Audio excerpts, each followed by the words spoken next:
Hello everyone, Director Z here. And another day of quarantine. Just want to remind everyone out there once again, please wash your hands and, follow social distancing. Try not to go outside as much as you can. This stuff is scary and a lot of people are not taking this stuff seriously.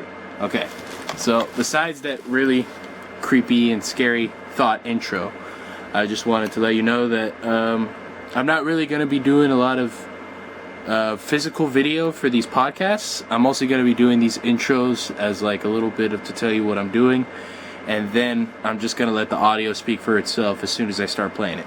Okay, so this intro is basically going to tell you that this podcast is called Sinema, Sinema podcast. It's from Madstruction, my studio that I own and that I create horror ideas. And basically what it entails is that everyone's going to be here just gushing and talking about the influences and the art and the great things about horror and just what we adore and cherish about it. And the genre as a whole will be commentated about. We'll be reviewing movies. We'll be talking about them. We'll be dissecting everything about the horror genre.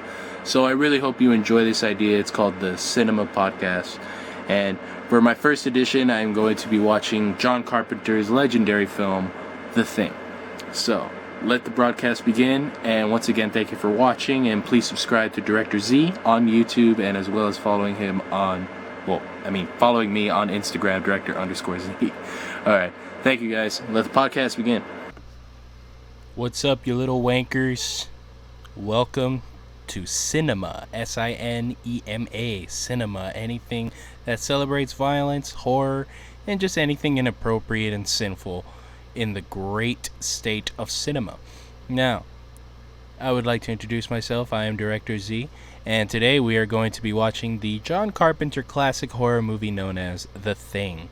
Now, for those of you who've never seen this movie, I suggest you watch the movie before I talk about it and start commentating on it, because I am going to be watching the movie as I discuss it. So I fully suggest you stop right here, watch the movie yourself, and then watch this so that you could be just a little more entertained with my ramblings and little factoids about the movie and just how much I love the practical effects and Kurt Russell as well as Keith David's performances in the movie.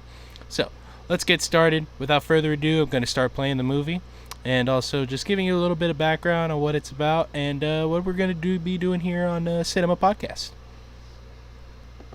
And just to give you guys a small little idea, I'm not going to be watching the 2011 reboot / remake or whatever attempt they were trying to do with that. I'm going to be watching the 1982 classic John Carpenter, like I said. And if you don't know what the movie's about, it's basically a period piece that takes place in 1982 about a research team in an Arctic research station. I'm not sure if it's Antarctica, but they discover a certain creature that's been buried in the snow for over thousands of years, and the alien starts wreaking, well, I think the only word I can use is havoc, because if I say any other word, it might be a little bit spoilery. So let's just start the film already.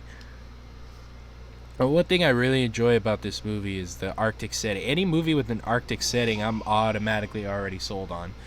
And I'm really excited to watch this movie again. I'm one of those people that just really likes watching movies, just regardless of how many times I've already seen it, like over and over.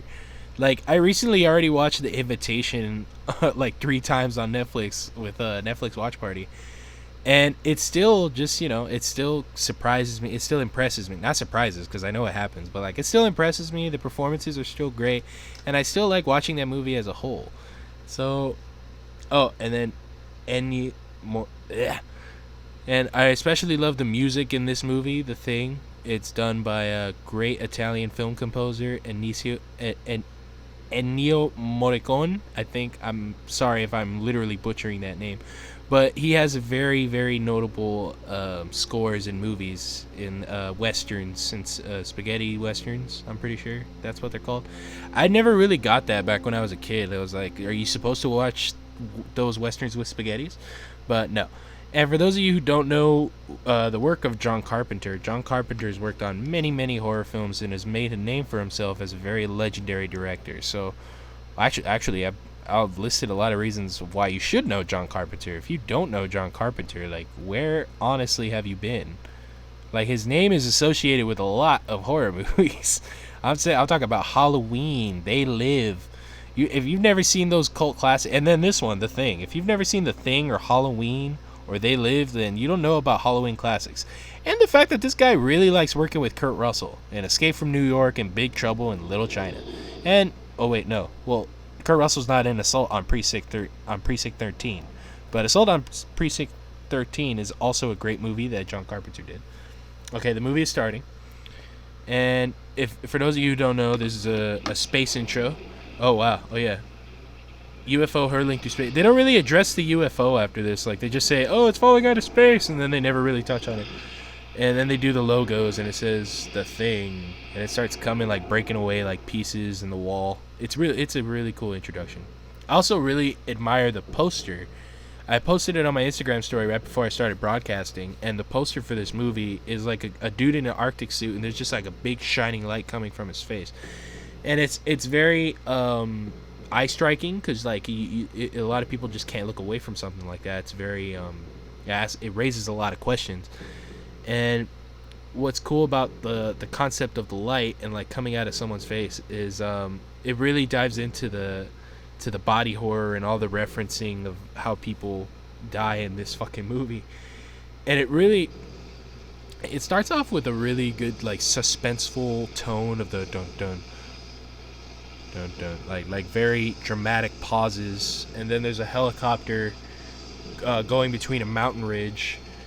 And it's not very clear what this helicopter is doing up there. I mean, like, there's never a clear motivation. Oh, there's a helicopter and it's flying in the sky. And you're like, the immediate question is always, who's in there? Why are they flying a helicopter? Are they military? What's going on? So it's just like clear white snow. Like, I'm saying, holy crap. Some of the shots in these are gorgeous. They're showing like this snowy Arctic landscape. And the helicopter's just flying down. There's a dude with binoculars. Oh yeah. There's a dog, and I'm not trying to. Oh yeah, there's a dog in this movie, so it's like cruelty to animals. No.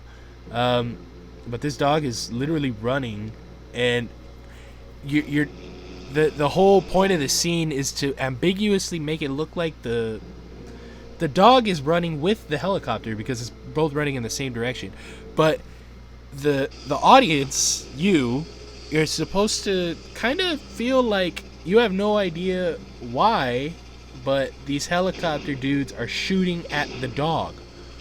Or maybe they're shooting at something the dog is chasing. But a lot of people, when this movie came out, a lot of people weren't very sure of like, oh, well, why is he shooting at the dog? What's going on? So like you as an audience member have no idea, and you're like, just asking yourself, what could this possibly mean? And it just sets itself up for something so huge, you have no idea. But I just really like the scene with the helicopter and the dog because it stands on its own. It doesn't need any like dialogue or anything to kind of show of like what they're doing. And that's the best part because the audience kind of has to make its own connections, kind of has to think for itself. And I know as Americans, it's like, well, we don't want to think for ourselves. We want the idea on there already. It's like, shut up. Just watch the damn movie, you know? It's like, well, what's happening? Why is all this stuff happening? It's like, well, it's called, a movie. It unfolds slowly. That's why each of them are at least an hour and a half. Unless you're watching a short film, then it might be like 15 minutes. Oh, Kurt Russell. We look at Kurt Russell with his beard. I don't know. There's some shots in this movie where he has a lot of makeup. For those of you who've seen this, if you haven't seen this movie and you're listening to this podcast, please stop what you're doing and watch the movie. Okay? But at the same time, we see Kurt Russell playing chess with an actual computer. And he's drinking. So we can already establish that this character is a lot like other Kurt Russell characters in every other movie. Oh, he poured a drink into the computer. He said, "You cheating bitch," just because he lost. Kurt Russell, don't be mad at technology just because it's smarter than you. Yeah, see, the helicopter guys, while Kurt Russell, was playing that intense game of chess with a fucking computer, these guys in the helicopter are still chasing this damn dog. Okay, one thing I never really complained about until now, I like to broadcast when I'm a little high, because it's just funny to commentate and like say things you wouldn't normally say when you're watching the movie normally. So this is something I'd never really said while I was watching this movie like for the 300th time. But right now I just told myself, like, how the fuck does this Siberian Husky dog, which is the breed of the dog that they're chasing, outrun a goddamn helicopter? And I'm assuming the guy in the pilot cockpit knows what he's doing, and these guys have guns, meaning they're like experienced or some kind of military militia or whatever. And these guys can't even shoot down a dog. And I know it's really fucked up for me to be rooting for them to shoot the dog. I'm not rooting for them to shoot the dog. I'm just surprised that they're so bad at what they do. How do they kill people if they can't even kill a dog? And I know it's really messed up. I don't want the dog to die, of course. Well, okay, in this case, because of the movie, yeah, I do. But you'll find out why I want the dog dead. Dude, these guys have a bunch of smoke grenades and they decide to use them now, when the dog's already reached another fucking human camp. And what the fuck? Yeah, okay, now they dropped the grenades. Jesus Christ. This is insane, man. They're like bombarding a dog. Like, think about what you're doing. Is anyone in the helicopter going, guys? You guys know we're shooting at a dog, right? Like, it can't shoot back. It's not a person. Can we not kill the dog? Okay, now the team's getting concerned. Well, it's not that now. They're barely seeing the fucking helicopter. Now the research team that I mentioned earlier in the Antarctic finally goes outside. And they just see, the only thing they see is a helicopter crash and a dog. And the dog's not doing anything dangerous, so they just immediately accept the dog and say, oh, look, it's a doggy. And then he threw another damn grenade. But he threw it way too close, and this guy is running away from it. Oh, really? The guy who threw the grenade into the snow is now, like, trying to dig for it, and that just kind of made it worse. And then it blew up, and the helicopter blew up. And you don't really know until now that the team in the helicopter are Norwegians. And then the guy says something in Norwegian because we as the audience are not supposed to understand what he's saying because he knows what's up in a matter of speaking. In this situation, though, holy crap. The dog gets away. The Norwegian guy's still trying to shoot at the dog after shooting someone in the leg, and then he gets shot in the eye by one of the soldiers or officers that's still in the base. The other guys went outside to go check on the dog in the helicopter crash. So helicopter's gone. Norwegian team that was killing the dog, gone. Dog, still alive. And this human camp is none the wiser of why the fuck these Norwegian guys were trying to kill the dog. Oh, if only they had asked. Yeah, some of the characters are recovering, and then they were talking about how crazy it was that these Norwegian guys were shooting a dog and how low they were flying. You know, it's supposed to basically establish that these researchers are freaking dumb. And now this scene is establishing that they cannot get a signal outside because guess what? They're in the fucking Arctic. What a shocker. Oh my god, there's a dude in roller skates at this Arctic base. This guy knows how to have fun. That's awesome.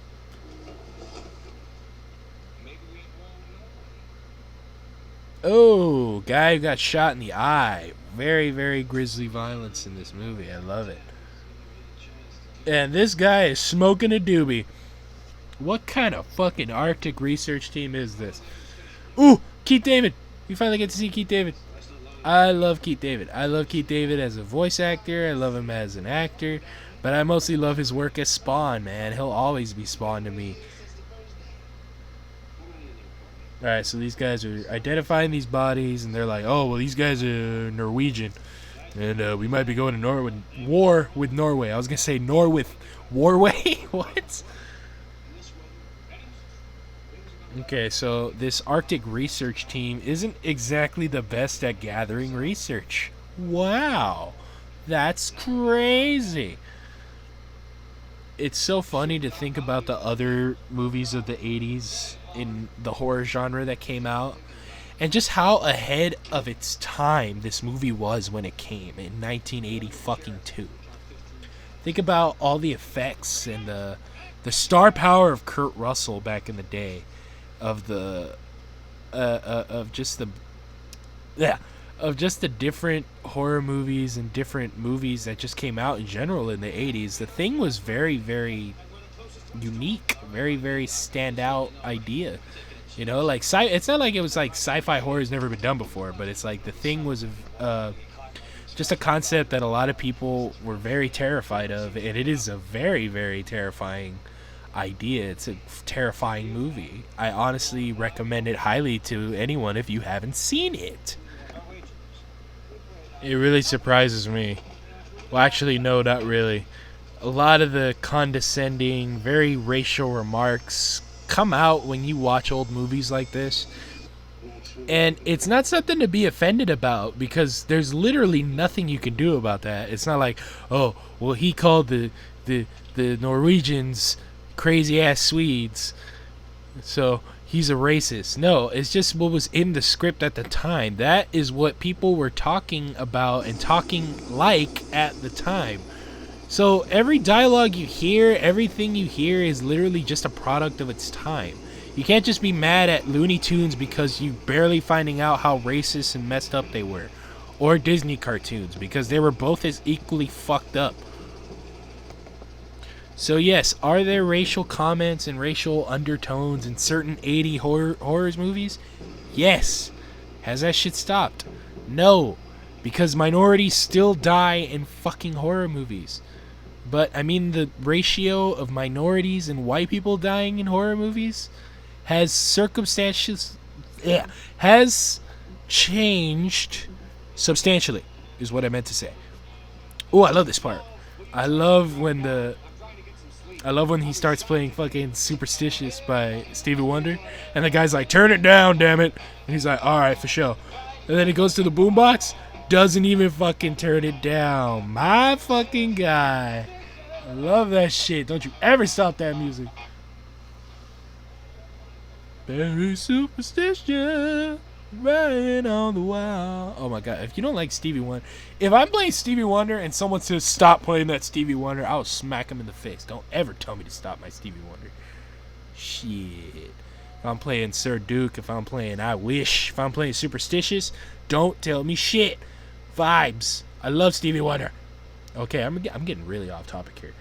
Okay, so remember the dog from earlier? Yeah, he just popped out of a little corner.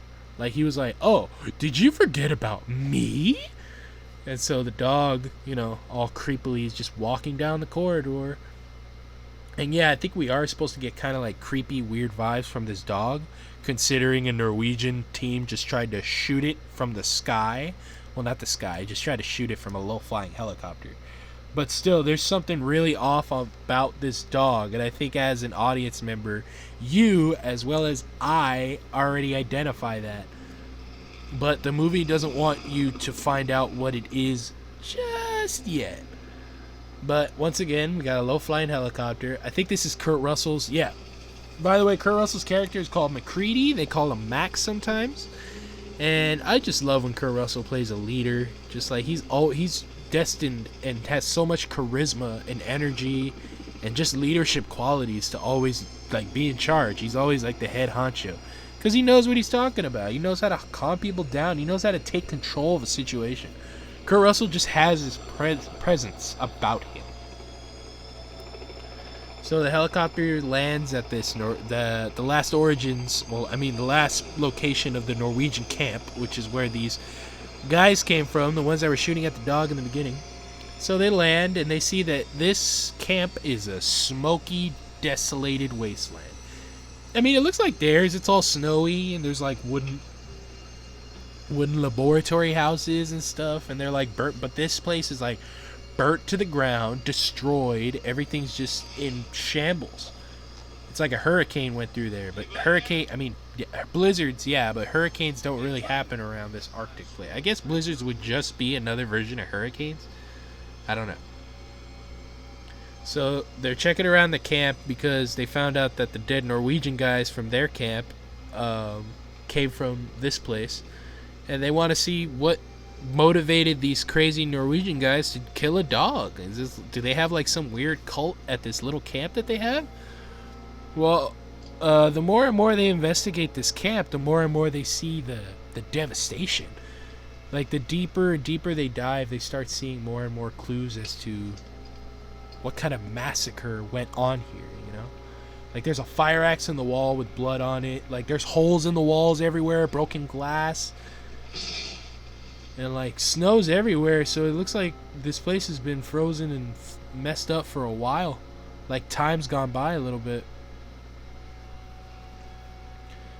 And then this room where Kurt Russell's in with a fucking shotgun. Looks like he's gonna take somebody's head off. But I feel like there's already just so much nuance and drama to the scene. And, like, once again, no one's saying anything. But they're just going through these, you know, the desolate camp of where these Norwegians used to be. There's no bodies. I mean, there's no living people at this camp. Oh, they found a body. They found a body. Sorry, I had to yawn. I mean, it's 10:44. I'm not really tired. I just yawn sometimes. Okay, so they're going to... Oh, okay, yeah. When we find a body, let's go towards the body. Let's not walk away. Let's just go right into the middle of that dead body. Ooh. So they got the flashlight on the body, and they see that blood's just dripping down from his hand. And he cut his own wrist. Cut his own neck, too. Actually, no. It doesn't look like he did any of this on his own. It's like frozen blood is literally dripping from his neck and his hands. They still have no idea what happened there. Kurt Russell's character, McCready, brought a doctor there, and they still have no idea what the fuck went down at this camp. And I don't blame them. There's like nothing there that indicates if it was like a natural disaster, or if it was some serial killer, if there was a struggle, if it was a firefight. It could have literally been anything. Like, there's holes everywhere, there's shit all over the floor, papers everywhere. Like, honestly, you know, dealer's choice as to what happened here. Wink, wink. As if I don't already fucking know. Anything? Oh, in Norwegian. You know, for a research team doing a lot of work in the northern area, you think they would try to pick up on any other languages, like Norwegian. But they're like, oh, well, everything's in Norwegian, so we can't understand it. It's like, well, aren't you guys on an Arctic expedition? Wouldn't Norwegian be like a main... Like, if you're doing a fucking mission in the Vatican, you know, study fucking Italian, because that's where the fucking Vatican is. In horror movies, when the score, the music starts changing rapidly, or just starts, you know, going at a certain tone, you know it's either because something's coming, or it's because it's a big moment that you need to remember. And as of right now, this moment, they discovered a huge block of ice that's kind of like a bathtub shade, as if something was in the ice. But the thing that was in the ice is now gone. And now they see that there was a bunch of gasoline, and that they lit a lot of these people on fire. Like, there's charbroiled skeletons on the floor. Whatever it is, they burn it up. They burned it up in a hurry.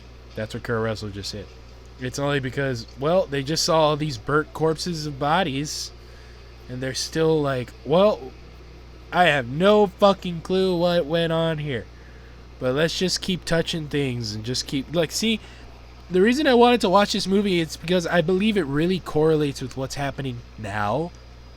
And I'm not going to say anything yet, but that's basically what I'm going to build up to as soon as the alien or this monster shows itself. But also, I'm going to take a little time because it seems like it's a little bit of a context here. Let me take a little time to tell you what we're going to do here at the Sinema Podcast. And at the Sinema Podcast, we are going to be discussing as well as commentating and reviewing favorite horror films, as well as horror films that people will be able to vote for online, and we will just be able to add our own commentary and discuss it, dissect it, talk about all the factoids and inner workings of the horror genre. And in this episode in particular, we're going to be just talking and gushing about The Thing and like a lot of its influences. So at Sinema, we're going to be choosing different movies. I'm going to have different guests as well. And we're just going to have a lot of people who love horror as much as I do, or maybe even more so. And just take in new, old, or even horrors we'd never even heard of. So, thanks for watching Sinema. But I'm not ending it right now. I'm just saying. That's what we're going to do it here at Sinema. Thank you so much for watching this. But keep watching because I'm not even close to being done. It's a movie length podcast. So McCready brings back, brings back a specimen. And McCready didn't bring back the specimen. They have this specimen, and there's just smoke coming out of it, and oh wow, it just looks really, really, really, really creepy. If you turn the lights off and watch this movie, fucking A, more power to you. You got a serious set of balls, because to look at what these creatures that they've made in this movie, and to still be okay with just accepting those faces in the dark, holy fuck. Because when I say impressive practical effects, I mean that despite knowing that these effects are fake, they sell it in a way that just looks incredible. The effects look so viscerally horrific and very, very grotesque, to the point where some of it just looks like real and very bloody and very, squishy, like the way our guts usually look. But in this particular film, they amalgamate like anatomy, like they put like body parts together, and there's like mouths on arms and like multiple limbs, and like people are fused together at the head or the face, and everything just looks like straight out of nightmares and shit. And one of the doctor characters is describing the organism. He's describing all the organs and all the limbs that it contains, and that it has multiple. It has more than just one of a certain species. Because right now the specimen they're looking at has two heads that are fused together at the head. So I guess they were playing, pool and just hanging out in this bar area that they have, and the guy just yells out, "Can you put the mutt where it belongs?" And I'm like, Jesus, did you guys save this dog from a bunch of crazy Norwegians? Now you just want to treat it like shit? The guy was just like, "Oh, okay." And he puts the dog in the doggy canal, because in the Arctic they just have dogs in these little canals because they need sleds and shit, and dogs are really good with that. So they have already a canal full of different types of huskies, and the creepy one that we've been watching since the beginning of the movie, is now just resting with the other huskies in the canal as they sleep. But this husky is not asleep. In fact, this husky is just sitting there creepily as everyone else is asleep. This is just an explicit warning for those of you who are watching the movie while I'm podcasting. A very, very, very visceral, scary scene is coming. So I suggest everyone turn off their fucking lights, because it's about to go down. The dogs already sense it. They're just staring at this other dog. Now they're growling at it. They're barking like crazy. And this dog's face starts to split open, and the skeleton dog face is just pops off, and it looks like a bloody fucking killer plant, and oh god, it has turned into something else completely, growing tentacles all around of its fur. It looks like the opening mouth from the monster from Stranger Things, just covered in blood, and it has little spiral tentacle things coming out, and crab spider legs. This dog no longer looks like a dog. Holy fuck. And it just skeeted all over a husky. It's horrible. That poor little husky. Ugh, John Carpenter really did some work on these huskies, man. I mean, I'm sure none of them are dead and that there wasn't any actual cruelty to animals, but fuck, to turn a husky into this alien amalgamation monster that I just I tried to describe. I wouldn't say I successfully described it. But, man, that shit was so incredibly grotesque. That's the only word I can think of right now. Dude, the dogs are jumping in horror, just telling us, like, just growling and barking to get the fuck out of that cage. And, like, that dog that turned into that monster hasn't moved at all. It's still, like, absorbing and eating all the other dogs, but it hasn't moved from its place. So, in this particular thing, the transfiguration, which is what I'm going to call when one organism turns to something else because of this alien thing. So, yeah, the movie is this alien organism crashes onto Earth. You don't really see the UFO or the spaceship, but because what happens to this dog, you can kind of make the connection that these Norwegians saw what the fuck happened to the dog, and a similar thing must have happened to the campers, and that's why a lot of it was burned down and fucked up. So now they're realizing that there's a fucking gigantic, weird alien monster where the dog was, and McCready gets a shotgun. And he asks everyone for a flamethrower. Well, which is it, Russell? Do you want a shotgun or a flamethrower? You can't have both. You're already the badass of the story. Alright, so Kurt Russell just goes straight in with his fucking single-barrel shotgun. And that dog from earlier has become a fucking disgusting, wet... It looks like a chest burster and a dog fetus baby. Oh, it's so creepy. It just roared at Kurt Russell, and Kurt Russell does nothing. He's just so stunned and shocked at what he's seeing. Like, it's just dead skin. It's like naked mole rat skin, but wet with blood, and it's a dog. And it's just absorbing with tentacles other dogs, skinning them alive. Kurt Russell's just unloading on it, and it's just yelling, but nothing's happening to this. Oh, the poor huskies. He had to shoot some of the huskies to put them out their misery because they were being absorbed by the monster dog. And one of the owners was like, no, trying to stop him. Like, don't kill the dog. But, like, he has to because this fucking alien dog is killing them all. Oh, my God. You can just hear these limbs and these organs just growing out. And everything is so wet with what looks like this watery Vaseline. And it's like, it just looks so realistic and creepy. So Keith David got the flamethrower. And so this amalgamation is turned into like this giant mound of skin with eyes and mouth. And then it opens up to reveal an even creepier vagina mouth. And Keith David finally decides to flamethrow that bitch. God. Thank you, Keith David. Okay, so they burnt down this crazy dog alien thing. And that, my friends, is still only the first 30 fucking minutes of this movie. It only gets worse from here on in. I got that from Kabuto from the Naruto series. Not Shippuden, but he said it in the first Naruto series. He is in Shippuden, but I just quoted that. Never mind. So they just did the contextual scene where they say, well, it's an organism that can absorb other organisms' body parts and limbs. So basically, this organism cannot live without it actually absorbing and transforming another organism.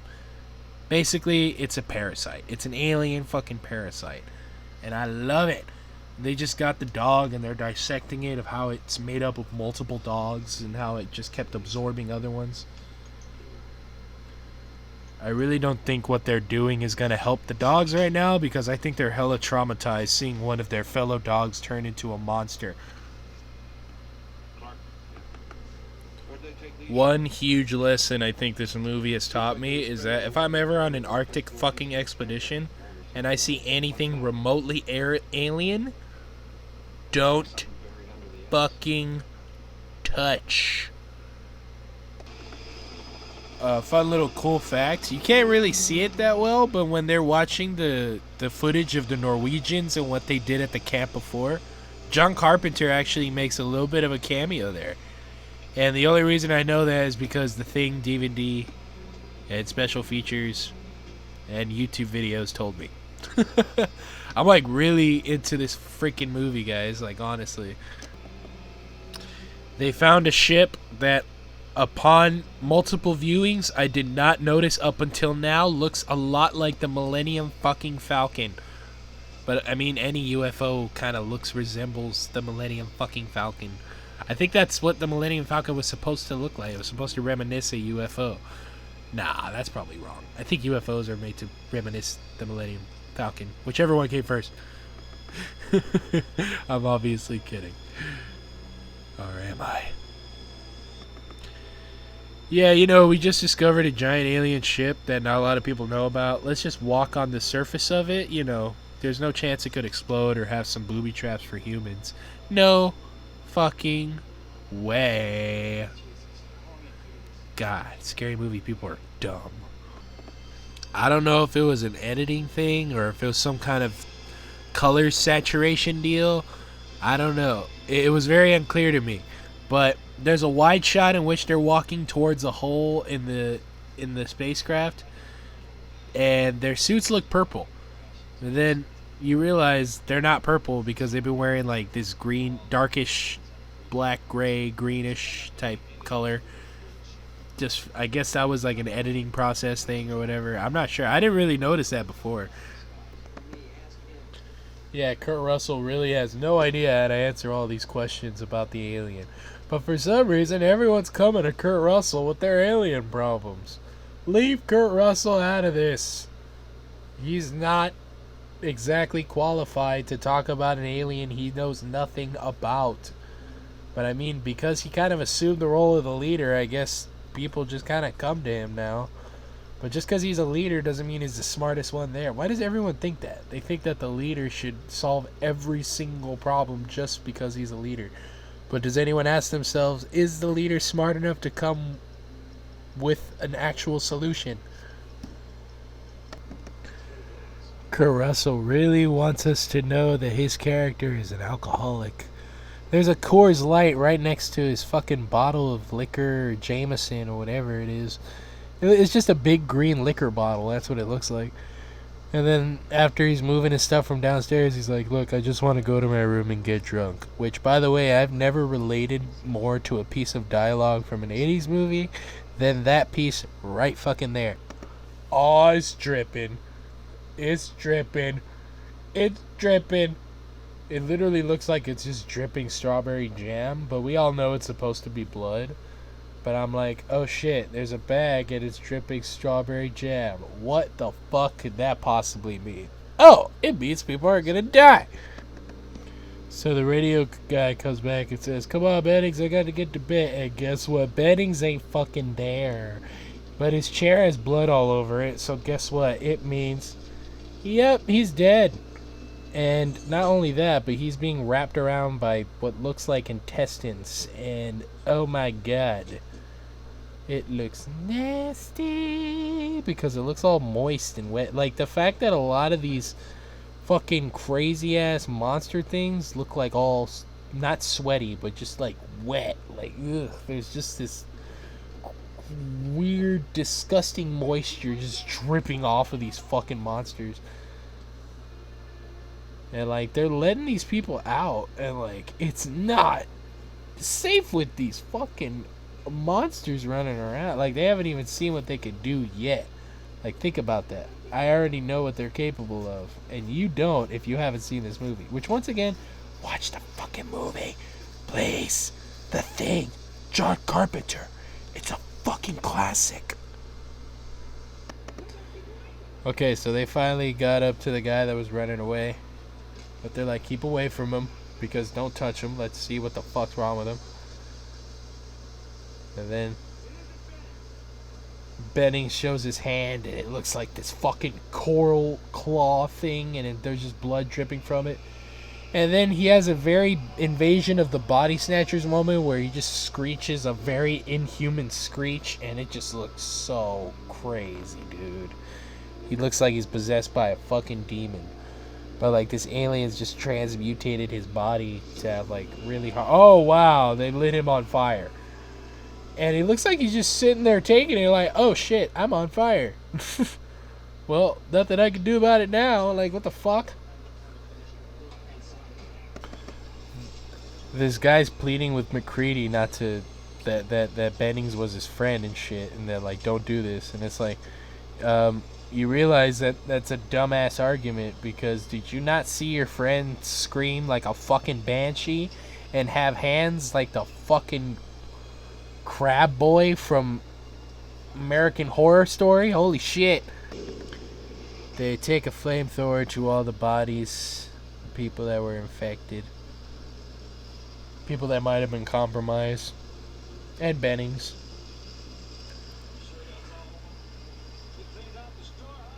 I guess the only sufficient way to really, really kill someone is to burn them alive. Is that why there's people running around with flamethrowers that say this is not a flamethrower?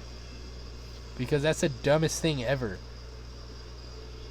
Because that same fucking company could sell guns and just have the fucking thing on the side. This is not a gun. Like, Jesus Christ. Like, they could even say they're toothbrushes, and people still be dumb enough to be like, oh, well, technically it's not a flamethrower or a gun, it's a fucking toothbrush. And Americans would just be like, oh, whatever, it's a toothbrush. I mean, it's a different time. Like, shut the fuck up. It's a fucking flamethrower. How is it not a flamethrower? This is not a flamethrower. Just because it's Diet fucking Coke doesn't mean that you're actually dieting from it. You're fucking dying when you drink that shit. McCready was calling out to Blair. He was like, Blair? Blair? And this motherfucker was just booking it with a fire axe. Said, nope, fuck this shit. Didn't even say where he was going. He just booked it, man.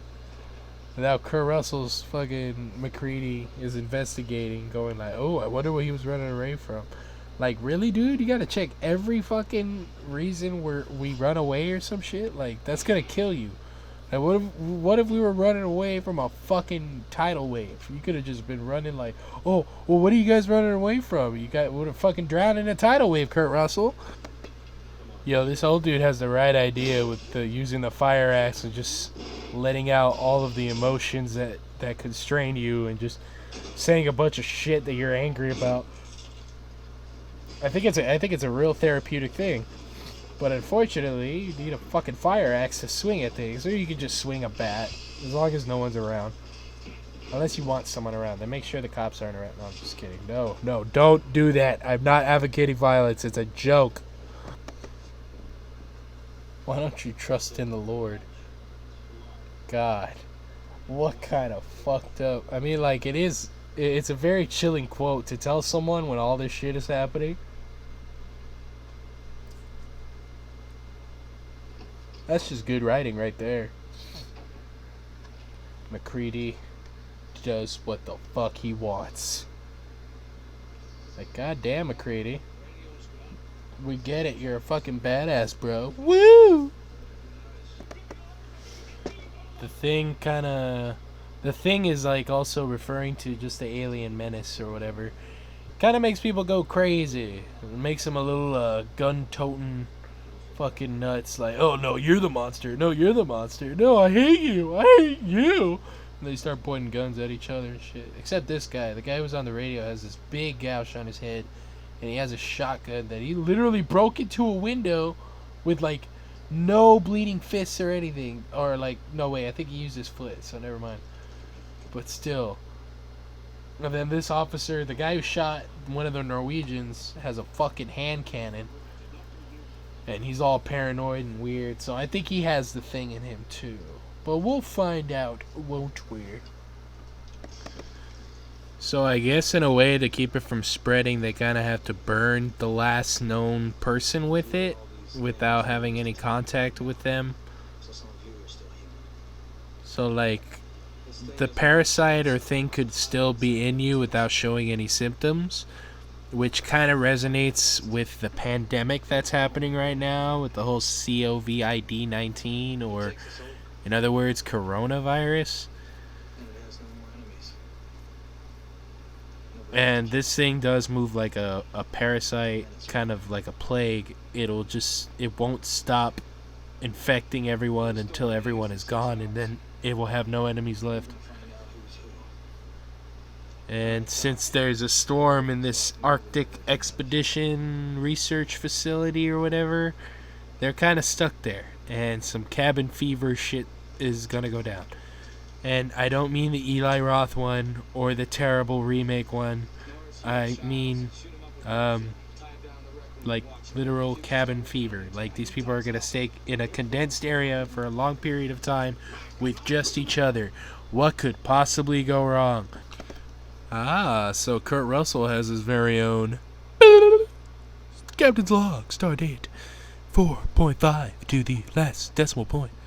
Nah, but really it's kind of sad how he talks about how he says that if no one survives, I just want some kind of way to remember what happened here. And he's also just kind of getting down all the information he has on the camps and the Norwegians and everything he's learned up to this point about the alien menace or the organism that they face. I'm just going to keep calling it the alien organism, or, I'm going to keep calling it the thing.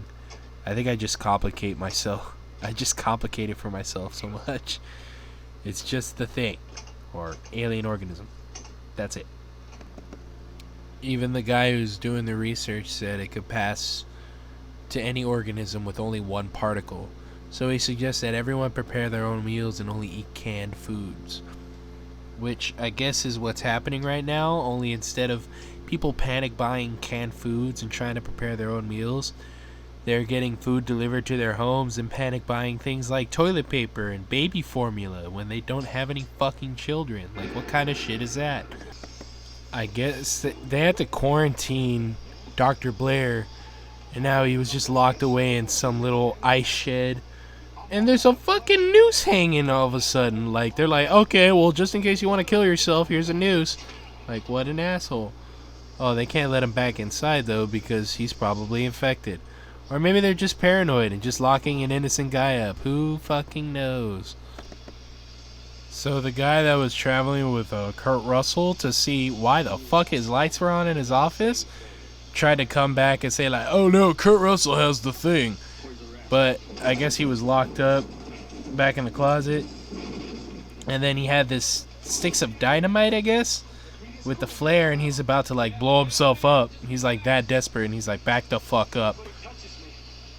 And he's, like, threatening to blow the fuck up everybody. Dude, Kurt Russell's going full on crazy in this shit. God, this is such a fantastic movie. And it's only getting started, because the thing hasn't even started taking over a lot of the people yet. It hasn't shown a lot of the full extent of the practical effects yet. Ooh, I love this part. This guy's like on the ground and he's like going crazy. Oh man, dude. Kurt Russell does really good performance right now. And no one's trusting anyone. Oh shit, they're trying to bring this guy back. I remember this part. This part gave me nightmares when I was a fucking kid. The guy's like trying to like push on his chest to like, CPR without the mouth part. So he's trying to get his heartbeat back and start to get him to breathe. But the defibrillators aren't doing anything. He's like, clear. And so they're trying to check over and over. And then Kurt Russell's about to go ape shit with the flamethrower. Oh, dude, when he does clear and the heads go right through, the stomach hops open and it turns into a mouth and chops his fucking arms off. It was so hard. I freaked out in the movie theater because I'd never seen anything like it. Holy shit. It was like the chestburster scene times 1,000. Because then it grows into this gigantic, disgusting tentacle monster that hangs from the ceiling. That's all gooey and disgusting, and it has the face of that guy. And Kurt Russell burns the shit out of it. It's crispy frying, and it's making like this fucking high-pitched squeal noise. And the head of the dude is coming off, and there's like, ugh. But there's like this green, fucking stringy substance, like a green spaghetti type shit. And it's still yelling and moaning like a fucking monster. This is the scene. This is the scene that put the thing like on the map, like saying like, oh my god, what the fuck was that? And it really did. It like as a kid, I was just like, holy shit, I had never seen anything like that. Like the tentacle parts, the parts with the spider legs, and the reminiscent, gooey, fucking disgusting dead human part. It was just, ugh. Incredible. All of a sudden, this dude's fucking chopped off head gained a fucking lizard ability and has an elongated tongue that pulls him under the table. And then it turns into a fucking spider monster head. Its head grew spider legs, and now it's just walking out of the fucking room. No one's noticing shit. I think it already walked out, or... Yeah, no. It's still walking out. But the head's upside down, and it's so fucking creepy looking, man. Holy shit. You have to see it to believe it. Keith David as Childs, man. And he was like, you ain't tying me up. He's like, then I'll have to kill you, Childs. He said, then kill me. And he don't give a fuck. He was like, I'm ready. Go. Shoot me. Kurt Russell cocks the gun. And Keith David don't give a fuck. Oh, and then that dude, the dude who's been looking pale for like the last 30 minutes, just happened to lunge at Kurt Russell and then boom, right between the eyes. Got shot. He dead. He probably had the thing in him too. Oh, this is the famous checking the blood to see if you have the thing inside of you scene. That was parodied in South Park. That's where I first referenced the movie ever since I saw it as a kid. I wasn't supposed to be watching it. I saw it late at night when my mom was asleep. It was back when we used to have cable in the living room. You remember cable? So when the thing came on and then I saw this part, Kurt Russell was saying, we're going to collect blood from everyone and we're going to see if you have the thing. And then I saw it again on fucking South Park when I was watching with my brother and my dad, and I was just like, wait, what the fuck? This is from the thing. And then Kyle brought it up. He's like, it's like, that wasn't your idea, Carbon. You got that from the thing.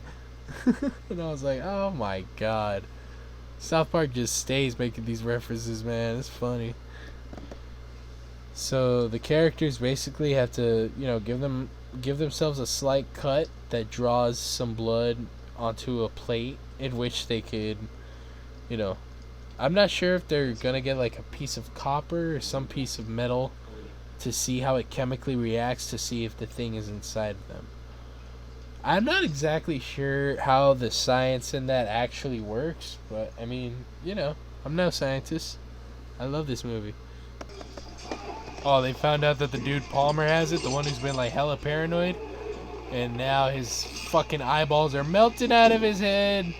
Oh my god, it is devastating. Yeah, these people are rightly screaming their heads off saying, get me the fuck out of here. Dude, you see his skull, his skin's melting off, and then he rises like a fucking demon, like a possessed demon just flies to the ceiling. And now they decide to burn him alive. Oh my god, dude, burn him alive. This dude's just standing there, and then he gets wrapped around, and then his head gets, holy shit, his head split in two and turned into a fucking mouth. And now he's just eating that fucking guy. Oh man, it's devastating. Holy crap. He's just swinging his body around like a lifeless fucking blow-up doll.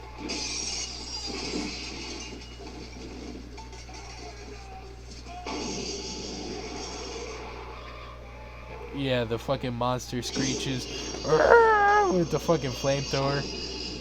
Dude, Kurt Russell was messing with the flamethrower for the longest time and it wasn't doing shit. And I was like, really, Kurt Russell? This is the moment you choose to fuck with the flamethrower? God damn it. So Nals, he doesn't have the thing. Let's see if Childs. Nope, Childs is good. So there's one last one.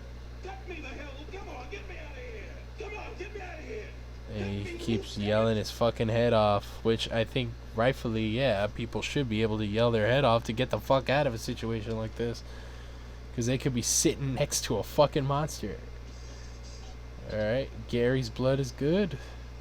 Gary doesn't have the thing. Well, it looks like you guys passed the little test, huh?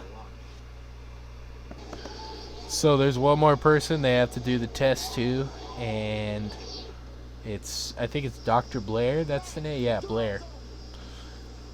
So the door to the shed that he was in before, that he was like, let me out, and he's all in his white suit with the fucking noose. Yeah, he's gone. Door was wide open, and the noose is still fucking there. Like, unused. Why did they even put that there? I don't even know. The door was bolted from the outside, and they're like, how did he get out? Well, maybe it's because he has the fucking thing, and he just broke his way out. Think about that. I mean, I don't know if that's exactly what happens right now. No, yeah, I mean, of course I do. I'm just not gonna let you guys know that I know. Wink, wink. I mean, it has been a while. No, it hasn't. I literally saw this movie the other day. Okay, so they look downstairs, and apparently there's this, you know, secret little tunnel. And this is... in their heads, they're like, this guy must have escaped through this fucking tunnel that he made underground. So they take a flare and they're going down, looking, and then holy shit, Gary looks at this whole facility looking for Dr. Blair. But it's like there's this whole fucking underground room, looks like a tiny little workshop. It's nice. Dr. Blair has this little spacecraft that he's been working on in the middle of his weird underground tunnel room. And it's like he used parts from a fucking helicopter to make it. I don't even know if that's possible, but that just sounds like impossible. I mean, you could use the parts on the hull or whatever, but it sounded like they just said, yeah, he just took apart the helicopter and he made a fucking unidentified flying object. Like, huh? How? Because if you can make a UFO out of helicopter parts, then I'm pretty sure there'd be a lot more UFOs out fucking there. Just saying. Kurt Russell kind of made the connection that if they just freeze the fucking thing again, let it freeze with the Arctic weather, it's not gonna do anything because the alien organism has been frozen for like 100,000 years or so, or whatever they said and established in the movie. But I mean, Kurt Russell don't give a fuck. And what I mean by he doesn't give a fuck is that instead of trying to freeze it, he said, let's blow this whole entire station up and heat things up a little. Ha ha ha ha. Action one-liner. You know? That old chestnut. And explosion. Holy crap, that was nice. Another explosion. They're throwing Molotov cocktails where the fucking dynamite is. Holy crap, that's awesome. They're just trying to, like, ignite the place, have everything explode and be on fire because, well, the organism is very susceptible to fire. It's mostly in aquatic water. It likes water. It's, oh, okay, never mind. It's not aquatic. It doesn't swim, and it's not a sea creature. I just meant that it's a very wet, disgusting, grotesque monster is what I meant to say. Oh, they're setting up the charges. Oh, you know those charges are just gonna add up. And then there's gonna be so many charges. You wonder at the end of the month how many times they've taken out of your card when you're like, oh my god, there's been so many charges on my card. No, I mean charges, as in they're putting bombs all over the facility in order to destroy it and destroy the alien organism from the inside so that they don't risk getting, you know, a fucking alien pandemic on their hands. Which, like I said, it corresponds to what's going through right now because I think this all could have been avoided if they had avoided the dog, they had avoided germs. But they just wanted to take the fucking alien and touch it and experiment with it and just have it in the same room because they knew that it could travel with just one particle, but they didn't care. Oh shit, Blair came out of nowhere and started, I think he's choking out Gary because he's not choking out Childs or McCready because I know that they're still, you know, doing their thing. Oh my god, he like absorbed his face. There's like this weird tentacle thing connected to his face. You can't even see his... it's like it's morphing into his skin. It's so fucking gnarly. Sir Kurt Russell had like lit up the stick of dynamite with like the longest fucking fuse, and then he just stands there and watches the ground literally move up towards him. And then holy shit, tentacles come out of the floor, and then a giant buck-toothed, saber-toothed demon comes out with a stomach that has a dog's face in it. Oh my god, it's fucking terrifying.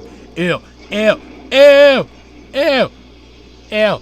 It's nasty. It's fucking disgusting.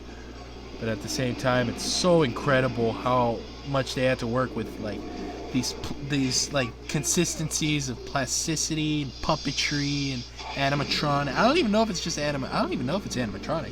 But like the movement does seem very animatronic. I just very much like the texture and like the effects that they really put into all of these creatures that they made for the movie, specifically for the movie. There was so much that went into it, and big explosion, nice finish, blew up that last monster. But that's what I really love about this movie. That's what makes its rewatchability so good, is that I can always count on seeing some old school, terrifying, crazy practical effects that will always draw my attention and that will always blow me away no matter what time I'm watching it. That's why The Thing is just so rewatchable, and I love it so much. The practical effects, Kurt Russell and Keith David performances, and of course I just really love how they shot all the Arctic scenes, and overall it's just a great story. I like it a lot. The Thing is one of my favorite all-time movies. Not even just horror, but like, of course it's one of my top favorite horrors, but it's still one of my all-time favorite movies ever, just in general. Childs and McCready are the last ones. They both got their flamethrowers and they're just chilling like, oh, are you the only one? And the other guy's like, yeah, I'm the only one. Oh shit. They're not trying to survive. At the end, McCready and Childs are just looking at each other like, how are we gonna survive? And they're like, we don't. Maybe we should just stay here, wait it out, because the Thing might be in both of us. And if they try to go live normal lives and like they still have it in them, they could just be putting everyone at risk, you know? Kind of like this coronavirus shit. And I don't mean shit like it's fake. It's not fake. It's not a fucking hoax. It's real. It's a virus. It's a pandemic. And it's an issue that needs to be resolved soon. And this quarantine needs to end soon. But the Thing fades away with the whole camp on fire and that whole dun dun song at the end. And then John Carpenter's The Thing in big white letters. And wow, what a fucking fantastic movie. I'm just acting like I've never seen it before. Oh my god, it was incredible. 5 out of 5 stars. Never even heard of a Kurt Russell before today. I absolutely adored it. And this John Carpenter guy, oh my god, he's gonna make such great movies. Nah, but in all seriousness, The Thing is a triumphant classic horror from a triumphant filmmaker known as John Carpenter. And you please familiarize yourself with his work. He is incredibly talented, and The Thing is also just an incredible art piece for any horror fanatic. And I say art piece because the practical effects will blow you away. Please watch this movie, and please stay tuned for the next installment for Sinema. I'm thinking about doing a Shudder subscription so I can watch some horrors on recommendations. But thank you so much for joining me for the first broadcast of Sinema, and I will see you on the next one. This has been Director Z, and that was The Thing, John Carpenter's The Thing, and I'll see you in the next movie.